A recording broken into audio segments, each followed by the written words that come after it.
प्रिय साथियों, आज पूरे देश में कोरोना की महामारी और बेरोजगारी यह दोनों भी गंभीर समस्या बनी हुई है। भारत में आज 30 करोड़ से ज़्यादा युवा बेरोजगार लोग हैं।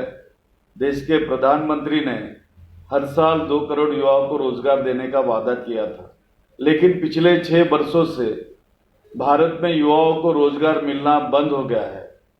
आप मुझसे पूछेंगे कि कैसे क्या बंद हो गया, तो मैं आपको बताऊंगा कि पहले इन्होंने नोटबंदी की। नोटबंदी में कई इंडस्ट्रीज बंद हो गई, हजारों की संख्या में बंद हो गई। वहां के हजारों लोग, लाखों लोग यह बेरोजगार हुए। बाद में इन्होंने जीएसटी लाया और उसके बाद फिर 50 कुछ इंडस्ट्रीज बंद हो गई, उसमें लोग बेरोजगार हुए हैं। नए जो पढ़े लिखे लोग आ रहे उनको तो कहीं यहाँ चांस ही नहीं है। इसलिए बढ़ती बेरोजगारी से ही भारतीय युवा हताश हो गया है। परिणाम स्वरूप युवाओं में ड्रग्स, अपराध, नफरत गर्दी के बढ़ते हुए और युवा पीढ़ी में आत्महत्या की बढ़ती संख्या एक खतरनाक संकेत ये हमारे देश में हमको देखने को मिल रहा है। देश में लाखों शिक्षित और कुशल युवा है जो अपनी योग्यता अनुसार रोजगारों के अवसरों की मांग कर रहे हैं। क्या देश के युवाओं को एक लोकतांत्रिक सरकार से इतनी आस रखना गलत है? मैं आपको बता दूं कि बिल्कुल गलत नहीं है।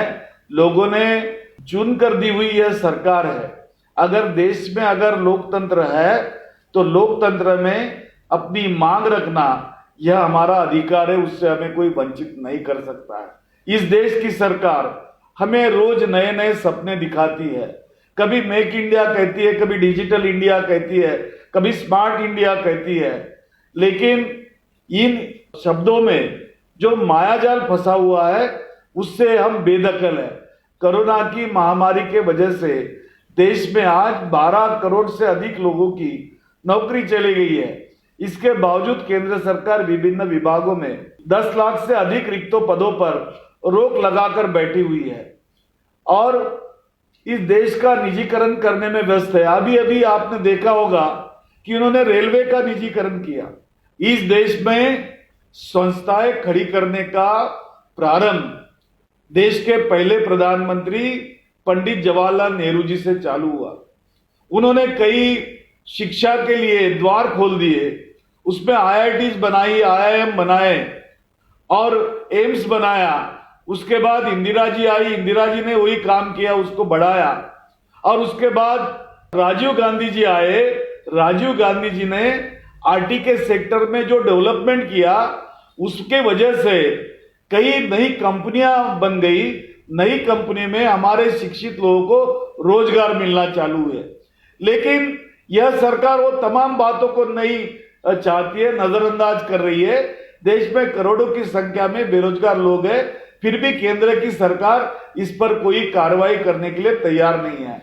यहां तक कि मोदी सरकार यह मानने को भी तैयार नहीं कि बेरोजगारी देश के सामने एक बहुत बड़ी गंभीर समस्या है, बहुत बड़ा संकट है, कि यह संकट पढ़ाई से भी संबंधित है, शिक्षा से भी संबंधित है।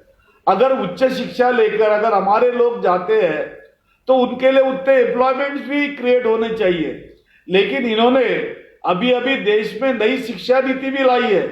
वो शिक्षा नीति इस प्रकार से लाई है कि यह देश 2 भागों में बांट दिया जाएगा।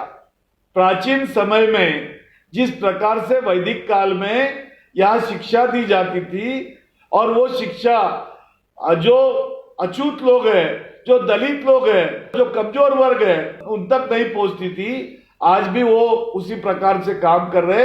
एक वर्ग को शिक्षा से वंचित रखना, रोजगार से वंचित रखना, इस प्रकार का काम मोदी सरकार कर रही है।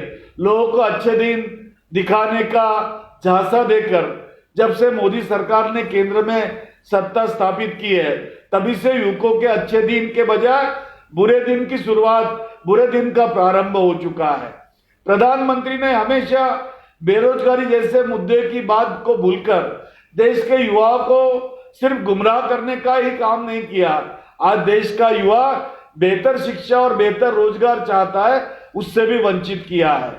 9 अगस्त यह क्रांति दिन है और इस दिन को इस देश के अंदर जब अंग्रेजों का सरकार था, अंग्रेजों के सरकार को भगाने के लिए इस देश में आंदोलन हुआ था 9 अगस्त को।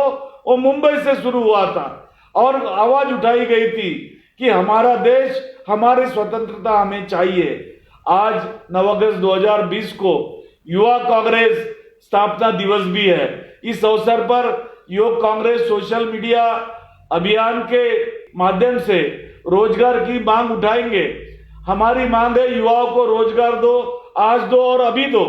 मैं सभी से विशेषता बेरोजगार युवाओं से अनुरोध करना चाहता हूं, देश के युवाओं से अनुरोध करना चाहता हूं कि सोशल मीडिया युवा कांग्रेस के इस अभियान के माध्यम से अधिक वीडियो 9 अगस्त को सोशल मीडिया पर पोस्ट करे, लाइव जाए और सरकार से रोजगार देने की मांग उठाए। यह करते वक्त मैं आपको यह भी कहना चाहूंगा कि यह समय है कि इस समय में की घड़ी में, गंभीर समस्या की घड़ी में, जब हम पूरे देश में एक बेदखल होकर यहां जी रहे हैं, ऐसे समय में युवक कांग्रेस की एक आवाज, एक आह्वान आपके सामने आ रहा है। आओ हम सब मिलकर बेरोजगारी के खिलाफ आवाज उठाए। युवाओं की ताकत को कोई भी चुप नहीं करा सकता। कांग्रेस पार्टी हमेशा युवाओं के साथ रही है और युवाओं के साथ रहेगी। मैं इतना ही कह के आपको आह्वान करना चाहता हूं। धन्यवाद। जय भीम।